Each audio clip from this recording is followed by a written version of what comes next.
오늘 우리가 읽은 요한복음 9장은 여러분 잘 아시듯이 한 맹인이 예수님을 만나서 눈을 뜨게 되는, 실로암 못에 가서 눈을 씻어 눈을 뜨게 되는 그런 내용입니다. 실로암이라는 찬양, 또 실로암이라는 단어만 들어도 또 우리나라에는 실로암 안과도 있지요. 그것이 이제 맹인의 눈을 뜨는 이 사건과 다 연결이 되는 겁니다. 오늘 이 요한복음 9장에 등장하는 한 맹인의 눈을 뜨게 하는 이 사건은 사실은 다른 공간복음에는 없고 요한복음에만 있는 내용입니다. 눈을 뜨게 하는 사건이 없는 것은 아니나 실로암 못에 가서 눈을 씻어 눈을 회복하는 사건은 요한복음에만 있는 사건인데, 오늘 이 본문의 사건은 의외로 눈을 뜨게 되는 사건의 내용을 기록하면서 그와 함께 이야기되는 내용이 꽤 많은 절수를 할애하고 있어요. 다른 여러 치유 사건들에 비해서. 또한 다른 치유 사건들과는 달리 오늘 맹인의 눈을 뜨게 하는 이 9장의 내용을 전체적으로 다 보다 보면 어떤 특징을 또 갖고 있냐면, 맹인의 눈을 뜨게 하고 나서 예수님은 그 자리에 싹 사라져요. 그러면서 누가 신문을 받냐면 맹인도 신문을 받지만 맹인의 부모까지도 신문을 받습니다. 그리고 예수 그리스도의 구원의 은혜를 그 신문을 받는 자리에서 누가 담대하게 또 증언을 해내냐면 이 맹인이었던 이 사람이 예수 그리스도의 그 복음에 대해서 놀랍게 변호를 해내요. 이런 아주 중요한 특징들을 가지고 있어요. 그렇다면 오늘 앞으로 우리가 여러 주에 걸쳐서 살펴볼 이 맹인이 눈을 뜨게 된 요한복음 9장의 사건은 기본적으로 한 맹인이 평생 태어날 때부터 맹인이었던 이 사람이 예수 그리스도를 만나 눈을 떴구나, 기적이 베풀어졌구나, 은혜의 모습이구나, 이렇게 우리가 이해되지만 사실 9장의 이 내용은 단순하게 눈을 뜨게 된 놀라운 이적의 사건 그 수준에 머무르는 내용이 아니라고 하는 것이죠. 먼저 말씀을 드리면 요한복음 9장은 기본적으로 뭘 보여주기 위해서 기록된 거냐면 구원이 뭐냐, 구원이 도대체 어떻게 이루어지는 거냐, 이 진리를 드러내는 데 초점이 더 많이 맞춰져 있습니다. 그와 더불어 예수 그리스도가 하나님의 아들이며 진짜 구원자이며 메시아라는 사실까지도 같이 드러나지요. 그러나 더 중요한 초점은 뭐예요? 구원이 뭐냐, 이것이 오늘 본문에서 드러나는 아주 중요한 초점인데, 왜 이 초점으로 갈 수밖에 없느냐, 이것을 알기 위해서는 앞에 있었던 내용들의 흐름을 조금 다시 생각해 보실 필요가 있어요.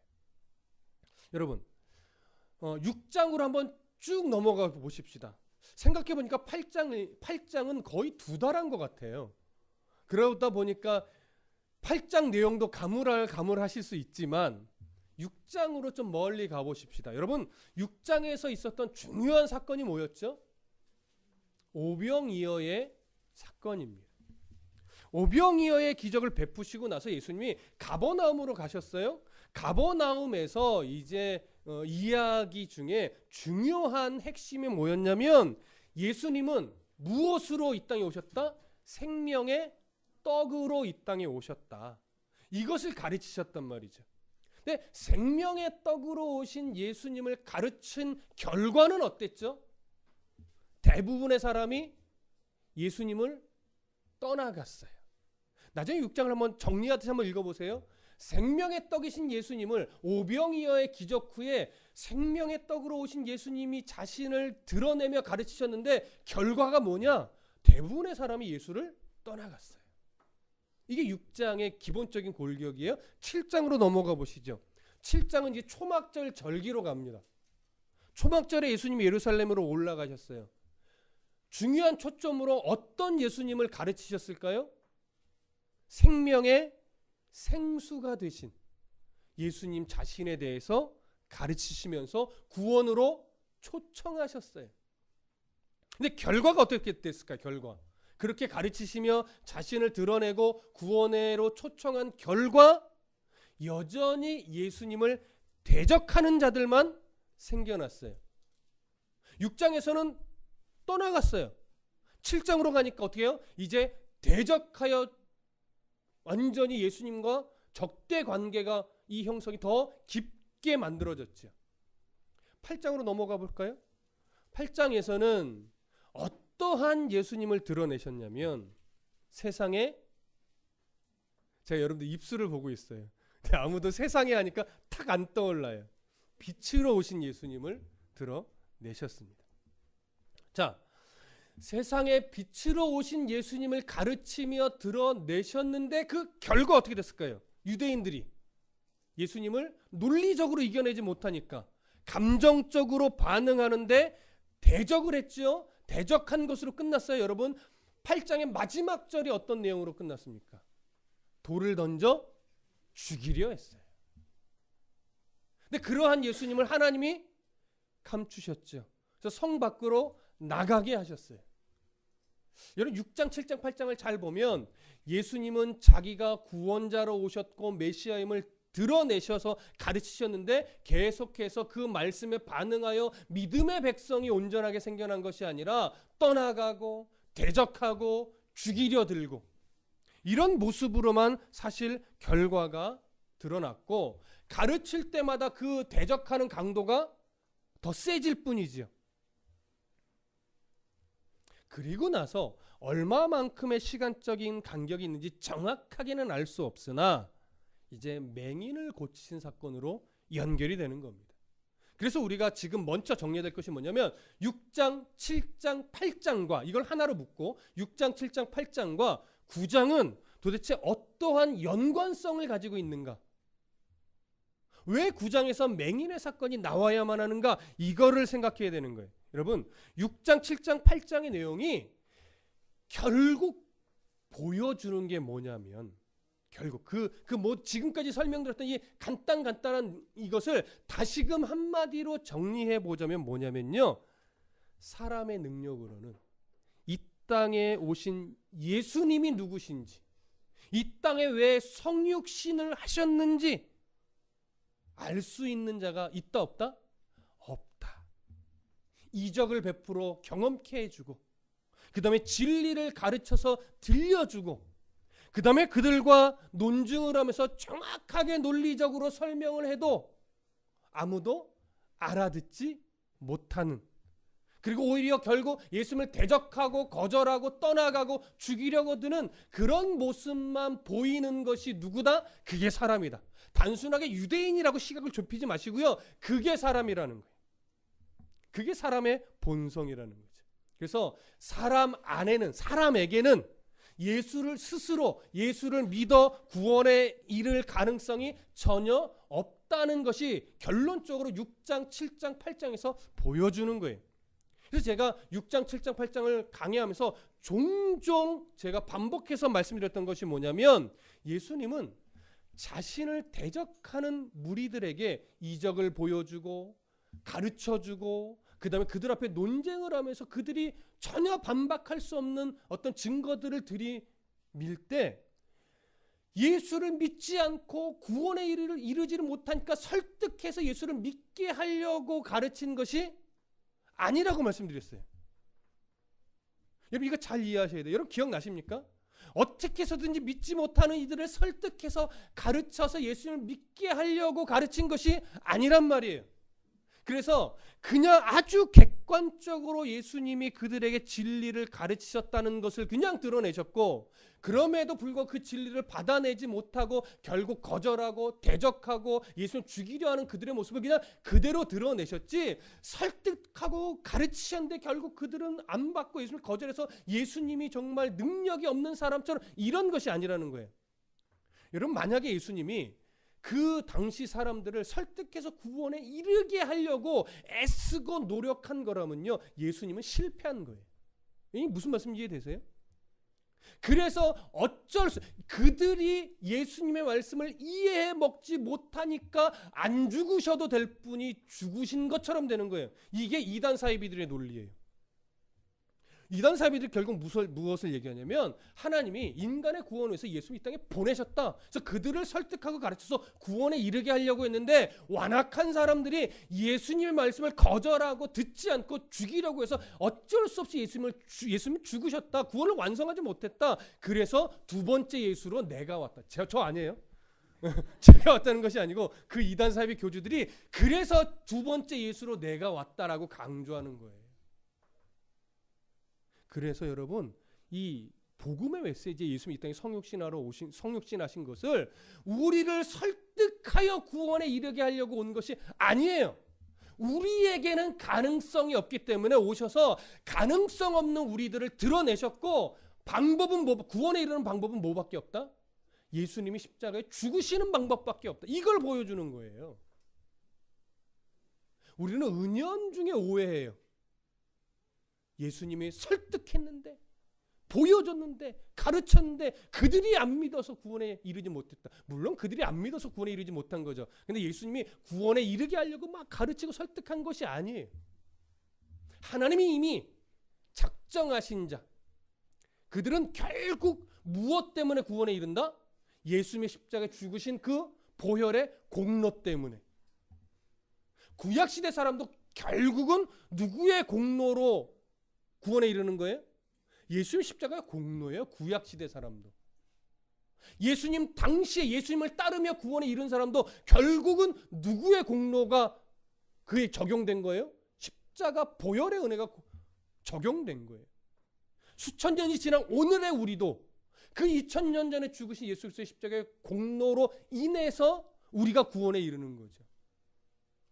그것을 지금 보여주는 거예요. 그렇기 때문에 9장은 맹인의 치유 사건은 뭘 보여주냐면 이제 앞으로 한 절 한 절 설명하면서 그게 드러나겠지만 사람에게서 가능성이 없음을 드러내신 후에 사람의 구원은 사람에게서부터 나오지 않고 사람 밖에서부터 와야 된다는 사실을 보여주는 거예요.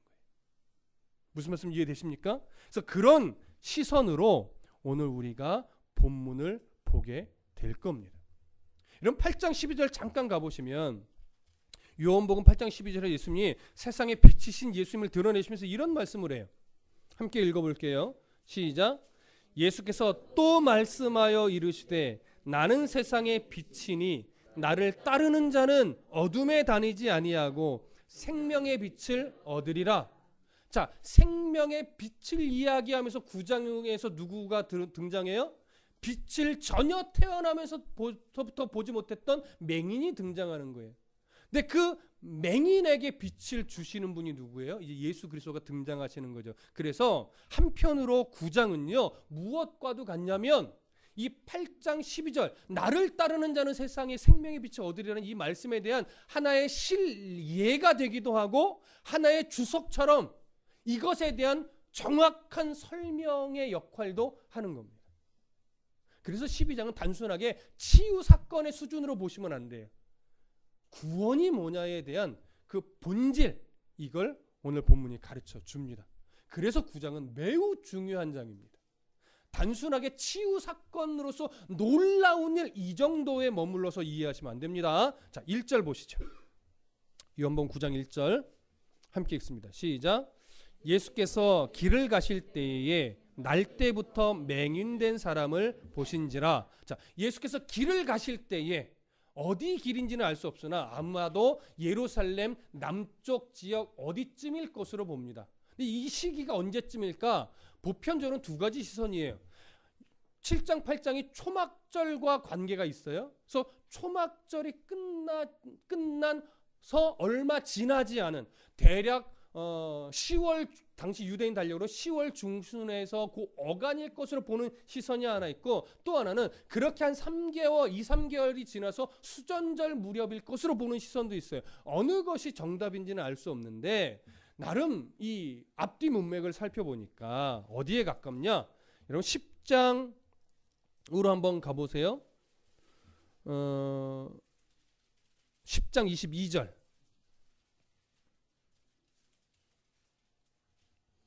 자, 9장과 10장은 맹인의 사건의 한 그 내용이 같이 연결이 되어 있어요. 자, 그럼 22절 함께 읽어보겠습니다. 10장 22절 시작. 예루살렘에 수전절이 이르니 때는 겨울이라. 자, 이 22절이 9장과 10장의 내용이 22절에 가깝다면 예수님이 지금 거닐 이때는 수전절에 더 가까울 겁니다. 근데 이 22절이 분리된 거라면 초막절에 조금 더 가까울 거예요. 어디에 가까울까? 정답은 모릅니다. 근데 저는 문맥상 이것이 10장 22절에 더 가까울 것으로 여겨져요. 그래서 대략 한 달에서 2달 정도가 지났을 무렵 수전절에 가까워진 이때 예수님이 예루살렘 남쪽 어딘가를 지금 거니시는데 한 주로 따지면 안식일에 지금 거닐고 계십니다. 수전절에 가까운 어느 날 한 안식일에 예수님이 예루살렘 남쪽 어딘가를 거닐고 계세요. 가시다가 이제 그의 눈에 누구를 보게 되느냐? 날 때부터 맹인된 사람을 보신지라 이렇게 되어 있죠. 그럼 이제 저를 보세요. 날 때부터 맹인된 사람을 보셨다라고 할 때 여기서 우리가 먼저 주목해 보아야 될 표현은 뭐냐면 그냥 맹인이 아니라 날 때부터 맹인된 사람이에요. 자, 이 날 때부터 맹인된 사람이라는 이 표현은 뭐가 강조된 표현일까요? 뭘 강조해서 보여주려고? 이 맹인에게는 다시 눈을 떠 세상의 빛을 볼 만한 가능성이 있을까요? 없을까요? 몇 프로 없을까요? 100% 없는. 가능성이 전혀 없는 거예요. 오히려 어쩌면 이 사람은요, 빛을 봐야 되겠다라는 건 알지만 빛을 알아요, 몰라요? 빛을 아예 이해 못해요. 그래서 어떤 사람은 참 답답하겠다 이렇게 말을 하기도 해요. 그런데 이 사람이 앞이 안 보여서 답답하다는 걸 사실은 얼만큼 인식할까요? 앞을 보던 사람이 못 보게 되면 정말 답답하죠. 근데 원래 태어나면서부터 앞을 못 봤기 때문에 이 사람은 분명히 답답하고 힘들긴 하겠지만 이 답답함이 얼마나 답답한 건지 사실은 정확하게 몰라요. 왜? 빛을 아예 모르는데요. 사물에 대한 인식이 없단 말이에요. 그러니까 자기가 지금 암흑 속에서 살아가는 세상이 그에게는 그냥 원래부터 있었던 세상이에요. 그러니까 빛에 대한 이해가 없어요. 이게 답답한 건데, 힘든 건데 이게 정말 얼만큼 답답한 것이고 얼만큼 힘든 것인지에 대한 이해가 사실은 매우 부족한 사람이라는 거죠. 그게 지금 이 날 때부터 맹인된 이 사람의 본성이에요. 에베소서 2장에 가보면 이런 사람에 대해서 뭐라고 설명하냐면 본질상 진노의 자녀다라고 설명해요. 그건 기본적인 사람에 대한 설명이죠. 그렇다면 여러분 보세요. 날 때부터 맹인된 이 사람이 육체적으로 이런 한계를 가지고 있고 그것이 얼만큼의 한계인지는 모르고 있다면 결국 어떤 사람을 상징하는 걸까요? 죄악 중에 태어난 우리들, 영적으로 아예 소경으로 태어난 사람의 본성을 상징한단 말이에요. 여러분, 사람이 왜 구원에 이를 가능성이 없느냐? 날 때부터 맹인으로 태어나요. 그래서 참빛, 세상의 참빛이 어느 정도인지 가늠을 할까요? 못할까요? 못해요. 몰라요. 그러니까 세상의 빛이신 생명의 빛이신 예수님이 이 땅에 오셔도 그게 진짜 어떤 빛인지 모르는 거예요. 알지 못해요. 그래서 예수님을 끝까지 거절하고 대적하고 죽이려 하는 거죠. 그러한 사람의 상태를 상징적으로 보여주기에 가장 적합한 인물이 누구예요? 그냥 맹인이 아니라 날 때부터 맹인된 자예요. 그래서 지금 9장에서 등장하는 인물이 누구냐? 날 때부터 맹인된 사람이에요. 자, 이 사람을 예수님이 어떻게 하셨대요? 보셨대요.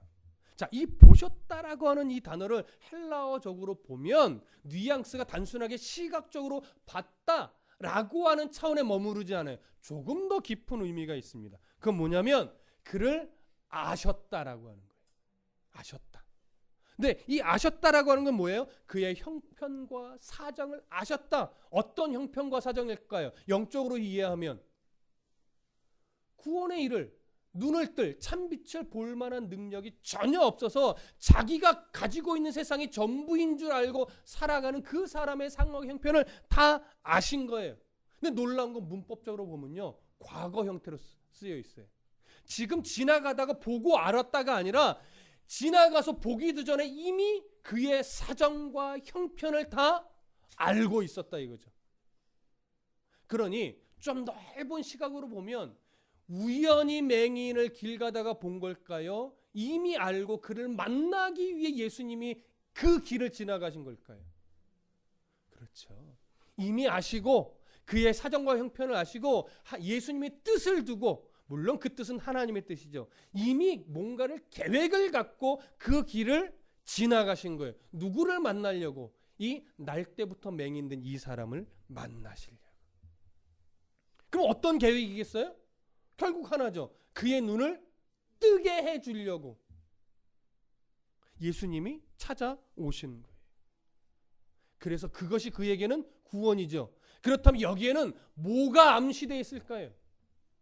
결국 영적인 맹인으로 태어난 우리들을 구원에 이르게 하기 위해서는 맹인된 우리가 예수님을 찾아갈 수 없어요. 그런 능력이 없기 때문에.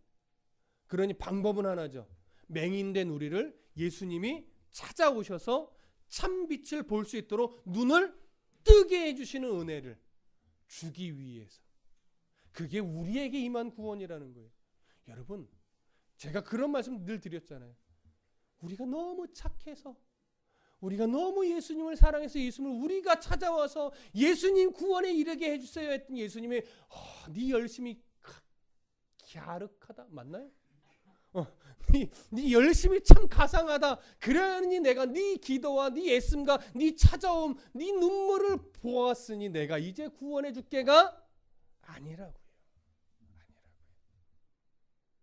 우리가 예수님을 볼 수 있도록 이미 우리를 사랑하셔서 이미 영적인 눈을 열어놔 주셨기 때문에 비로소 나는 예수 그리스도의 자녀이구나, 내가 예수를 믿어야 되는 거라를 인정하고, 그래서 주님 앞에 나온 거라고요. 당신의 열심이 예수 앞에 나오게 만든 게 아니라고요. 하나님의 열심이, 하나님의 사랑이 우리를 주 앞에 나오게 만드신 거예요. 빛을 볼 수 있도록 눈을 열어주셨기 때문에. 오늘은요, 이 맹인의 사건은 바로 그걸 보여주는 거예요. 잘 보세요. 이 맹인이 지나가시는 예수님을 발견하고 주여 나를 불쌍히 여겨 주시옵소서라고 붙잡았어요? 입을 열었어요? 알았어요? 전혀 몰랐다고요. 물론 다른 사건과는 좀 다른 초점이에요. 그런 맹인을 전혀 예수에 대해서 지금 그 자기 근처에 있는지 지나가시는지도 모르고 구걸만 하고 있는 맹인을 예수님이 찾아오셔서 구원의 은혜를 주신 거예요. 이게 오늘날 우리에게 임한 구원이라는 이 사실을 오늘 이 맹인의 사건은 보여주고 있는 겁니다. 여러분 이해되시죠? 이런 시선으로 앞으로 9장과 또 10장까지 이어지는 내용을 보셔야 돼요. 이걸 놓치면 진짜 본질을 못 보는 거예요. 단순하게 기적과 같은 사건, 예수의 능력이 대단한, 이렇게만 보는 거죠. 그래서 어떻게 연결을 시키려고 해요? 이런 은혜를 내게도 하면서 뭔가 안 풀리는 일이 풀려지고 안 되던 일이 잘 되고 막힌 일이 막 해결되고, 이렇게 이 본문을 이해하려고 하면 본문을 잘못 보시는 거예요. 오늘 본문은요, 이미 내게 임한 놀라운 구원의 은혜가 어떤 가치인지를 보여주는 거예요. 이것 때문에 뭔가 은혜를 구하는 것이 아니라 이미 내게 임한 큰 은혜, 이게 어떻게 오게 된 것인지, 이게 어떤 가치인지를 다시 깨달으라는 거지. 그걸 보셔야 돼요. 이해되시죠? 이걸 새해의 소망으로 삼고, 하나님, 맹인처럼 힘들었던 나의 이 문제를 해결해 주십시오. 이렇게 가면 된다 안 된다? 그건 아니다. 자, 이제 다시 2절로 또 들어가 볼게요. 자, 그렇게 예수님이 맹인된 사람을 찾아가실 때 이제 제자들의 질문이 하나 등장합니다. 2절 함께 읽습니다. 시작. 제자들이 물어 이르되 랍비여, 이 사람이 맹인으로 난 것이 누구의 죄로 인함이니까? 자기니까? 그의 부모니까? 자, 질병에 대해서 잘못된 이해를 가지고 있는 당시 문화가 배경이 돼서 제자들도 똑같은 질문을 하는 건데, 당시에는요 어떤 시선이 있냐면 질병, 그 다음에 고난, 이것은 항상 무엇 때문에 일어난다고 생각했냐면 사람의 죄 때문에 일어난다고 이런 이해를 가지고 있었습니다. 이게 꼭 틀린 건 아니죠. 그러나 꼭 맞는 것도 아니에요. 그럴 수도 있지만 그러지 않을 수도 있는 거예요. 그런데 더 중요한 초점은 뭐냐면, 당시에 어떤 죄에 대해서 어떤 이해가 있었냐면, 태아도 엄마의 태중에서 범죄할 수 있다, 이런 이해가 있었어요. 그리고 부모의 죄는 태아에게 영향을 고스란히 미친다, 이런 이해도 있어요. 그러다 보니까 태어나면서부터 어떤 질병을 갖고 태어나면 그것은 두 가지로 보는 거예요. 부모가 죄를 지어서 아이가 이렇게 질병의 상태로 태어났다라고 보든가, 아니면 복중에서 이 아이가 무슨 죄를 졌다라고 여기는 거예요. 그러니 태어나면서부터 어떤 아이예요? 부정한 아이가 돼버리는 거죠. 그런 이해로 아이를 바라보니까 질병을 가지고 태어나는 질병을 갖고 아이를 출산하면 일단 누가 손가락질을 받을까요? 부모가 손가락질을 받아요. 무슨 죄를 저질렀기 때문에. 근데 우리도 종종 그러지 않나요? 내가 무슨 잘못을 저질러서 이 아이가 이렇게 태어났을까? 이제 그런 의문점은 사실은 오늘날도 있어요. 그래서 이런 질문을 하는 건데, 여러분, 한편으로는 부모가 어떤 잘못을 저질렀길래 아이가 이렇게 태어났을까라고 하는 것은 그럴 수도 있겠다. 왜? 인과응보적인 시선으로 그럴 수도 있겠다, 우리가 문득 생각이 들어요. 그런데 복중에서 아이가 잘못을 저질렀기 때문에 이렇게 태어났다? 이건 그냥 우리의 그냥 관념 속에서라도 이해가 돼요, 안 돼요? 안 되죠. 근데 당시에는요 그럴 수 있다라고 본 이유가 있어요. 왜 그럴 수도 있다라고 봤냐면, 아이를 뵌 부모가 혹여나 신앙이 왜곡돼서 이방인들 가운데 가서 우상 앞에 절을 하며 제사했다면 그건 복중에 있는 아이도 우상 숭배한 것과 똑같다, 이런 이해를 가진 거예요. 그러니까 복중에서 아이가 죄를 질 수 있다라고 당시에는 여긴 거죠. 그런 한 예를 놓고서도. 자, 그러면 성경에 사람의 죄로 말미암아 사람이 질병에 들 수 있다라고 하는 것이 부정될까요? 그래도 긍정될까요? 긍정되는 면이 있어요. 구약성경에 보면 미리암이 그의 죄로 말미암아 어떻게 됐어요? 병에 걸리기도 하고, 또 모세의 아내가 그의 죄로 말미암아 아이를 못 갖게 되는 이런 일도 벌어지죠. 그래서 죄와 질병은요 전혀 연관성이 없는 건 아니에요. 그러나 모든 죄를 다 죄와 연결시킬 수는 없는 거죠. 자, 그래서 제자들이 이런 질문을 했을 때 예수님이 뭐라고 대답하는가? 자, 3절 다 같이 보시죠. 3절 시작. 예수께서 대답하시되 이 사람이나 그 부모의 죄로 인한 것이 아니라 그에게서 하나님이 하시는 일을 나타내고자 하심이라. 자, 질병의 원인이 죄로 인한 겁니까? 라고 하면서 원인에 대해서 질문을 했는데, 예수님은 원인으로 대답하지 않고 무엇으로 대답했습니까? 질병으로 태어난 어떤 목적으로 대답을 하셨어요. 그에게 하나님이 왜 그가 질병을 갖고 태어났습니까? 할 때 예수님은요 하나님이 하시는 일을 나타내게 하려고, 그래서 그가 이렇게 태어났다, 이렇게 말하자면 대답을 하신 거예요. 그러면 이제 여기서 이 부분을 잘 이해하셔야 돼요. 자칫 어떻게 이해할 수 있느냐?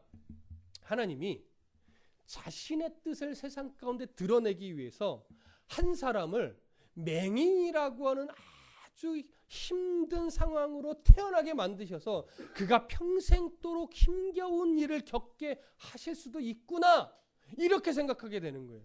이렇게 말을 하면 한편으로는 그래서 맹인으로 태어났구나라고 우리가 이해되는 면이 있을 수도 있으나, 한편으로는 어떻게 생각할 수도 있어요? 그래도 그렇지, 어떻게 하나님 자신의 뜻을 드러내시려고 이 사람은 평생 장애인으로 살아야 되는 거야. 이건 너무 과한 거 아니야? 이렇게 생각할 수 있어요. 또 한편으로 어떻게 생각할 수도 있어요? 만약에 그게 당사자라면 왜 하필 나야? 왜 하필 내게 그런 뜻을 두셔서 나는 태어날 때부터 왜 장애인으로 태어나서 왜 장애를 갖고 살아야 돼? 이렇게 생각할 수 있는 거예요. 그럼 여러분 생각해 보세요. 하나님이 뜻을 두면 그 사람은 태어날 때부터 장애인으로 태어난 걸까요? 하나님이 그 사람을 장애인으로 태어나게 한 걸까요? 어려운 문제예요. 제가 오늘 무엇인가 설명을 드리겠지만 그것이 꼭 정답일 수는 없을 겁니다. 그러나 한번 들어보십시오. 여러분, 사람이 장애를 갖고 태어난다? 그 장애를 갖고 태어남이, 그 출발점이 하나님에게 있을까요? 사람에게 있을까요? 하나님에게 있다라고 말하기가 애매해요. 사람에게 있다? 그럼 왜 사람에게 있을까요? 이렇게 설명드려 볼게요. 세상에 장애, 사고, 어떤 문제들 왜 생겨났죠? 하나님 때문에 생겨났나요? 아니요. 세상에요. 질병이나 사건, 사고나 자연재해나 이런 것은 하나님 때문에 시작된 것이 아니라 아담과 하와의 불순종으로부터 시작된 거예요. 그의 불순종으로 말미암아 세상이, 피조세계가 하나님과 어떻게 됐어요? 단절됐어요. 아담과 하와는, 잘 들으십시오, 세상의 첫 번째 사람이지만 성경은 세상의 첫 번째 사람으로 기록하지 않고 모든 인류, 피조세계의 대표 자격으로서 지음받았다라고 말한단 말이에요. 대표라고 하는 건 뭐예요? 이 사람의 순종과 불순종이 사람뿐만이 아니라 피조세계 전체에 영향을 끼치는 그런 대표예요. 이런 아담과 하와가 하나님의 테스트에 말하자면 불합격한 거예요. 그래서 하나님의 자녀의 신분을 박탈당하고 누구에게 종노릇하는 자가 됐어요? 죄의 종노릇하는 자가 됐어요. 아담과 하와 이후에 모든 사람이 죄의 종노릇하게 됐다는 것은 피조세계, 자연 만물도 죄의 영향을 받는 거예요.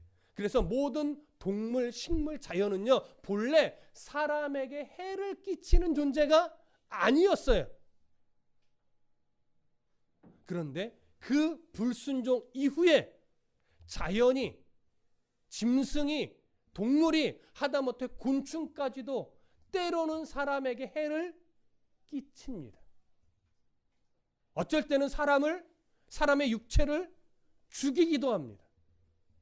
그게 왜 그렇게 됐다고요? 하나님이 그렇게 하게 한 거라고요? 아니요. 아담의 범죄 이후에 세상이 죄의 영향을 받고 종노릇하는 자가 됐기 때문에 그러한 왜곡된 현상이 일어나게 된 거예요. 질병도, 자연재해도, 어떤 사건, 사고도 그래서 생겨나는 거란 말이에요.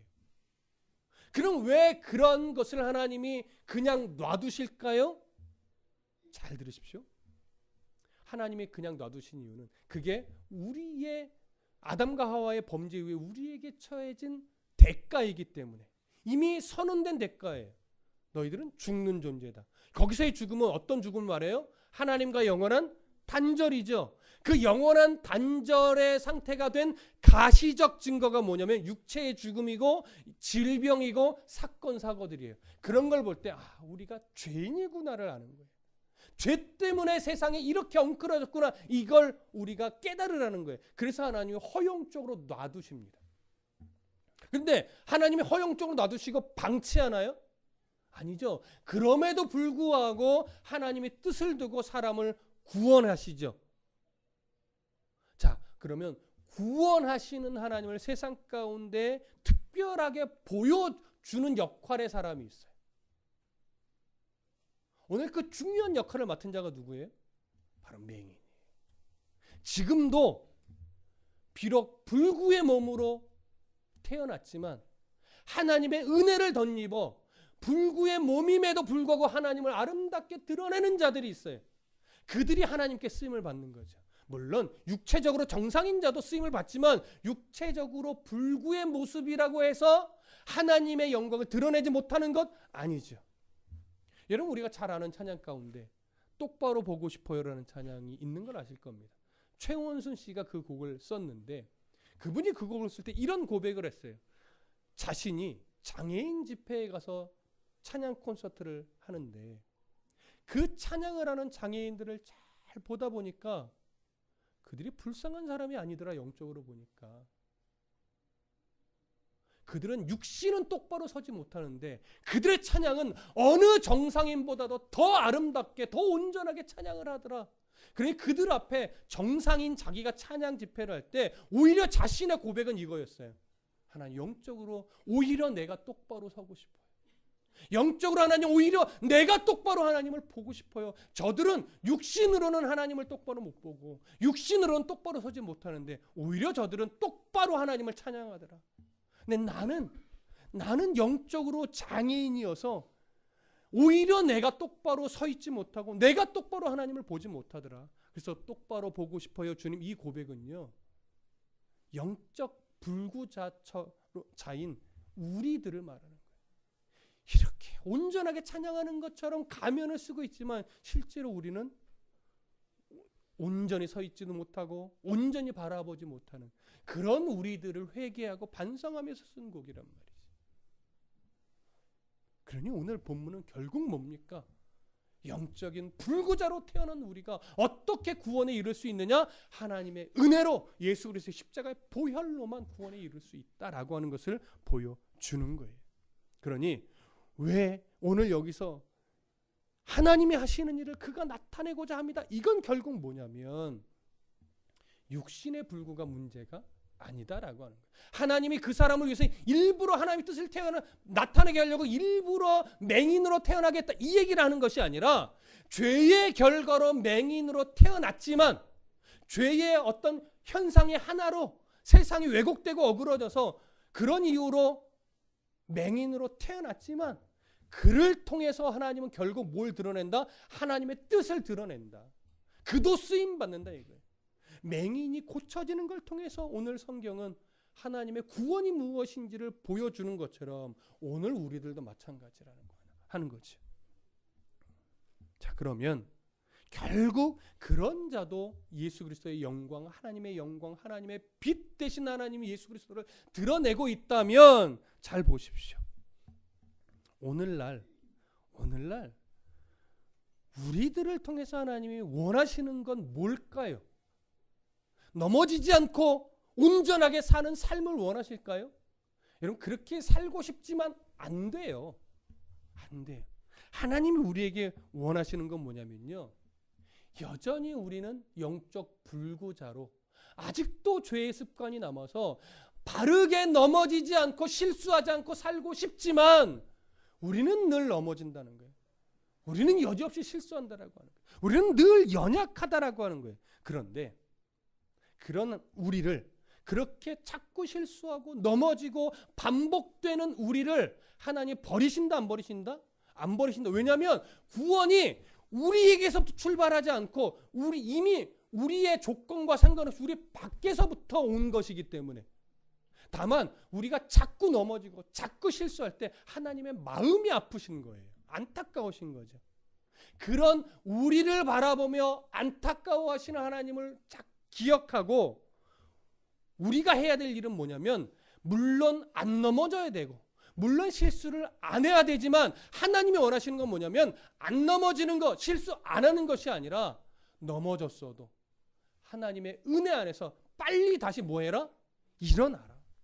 실수할 수 있다 이거예요. 그러나 실수해서 절망 가운데 떨어지는 것이 하나님 원하시는 것이 아니라, 실수하지만 나를 구원하신 하나님의 은혜를 기억하며 다시 돌이키는 삶, 일어나는 삶, 돌이키는 삶, 믿음의 걸음을 포기하지 않고 그럼에도 불구하고 은혜로 날 구원해 주신 하나님의 사랑 안에서 걸어내는 삶, 이것이 구원이라는 거예요. 구원받은 자의 삶이라는 거예요. 여러분, 다시 일어나십시오. 다시 한 걸음 걸어내십시오. 그리 아니하실지라도 우리가 하나님만 섬기겠다라고 고백했잖아요.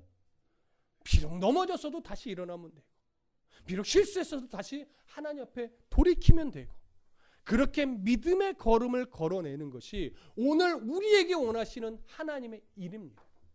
그럴 때 하나님이 드러납니다.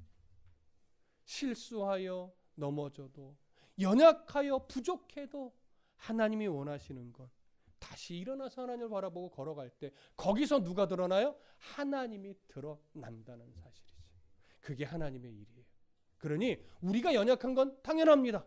우리가 실수한 건 당연합니다. 그걸 변명으로만 삼지 말고 오늘 다시 일어나서 한 걸음 믿음의 걸음을 걸어내신다면 다시금 하나님이 기뻐하실 것이고, 그 자리에서 하나님의 영광이 드러날 것이고, 그 걸음이 참 복된 걸음으로 하나님이 인정하실 겁니다. 이런 하나님의 은혜를 기억하시고 하나님의 영광이 드러나도록 오늘 다시금 믿음의 한 걸음을 걸어내시는, 그래서 균형감을 잃었던 우리의 삶이 신앙과 현실의 이 관계 속에서 다시금 잘 조율되어 한 걸음 걸어냄으로 말미암아 조율되어 하나님이 기뻐하시는 은혜의 삶이 되시기를 간절히 축복합니다.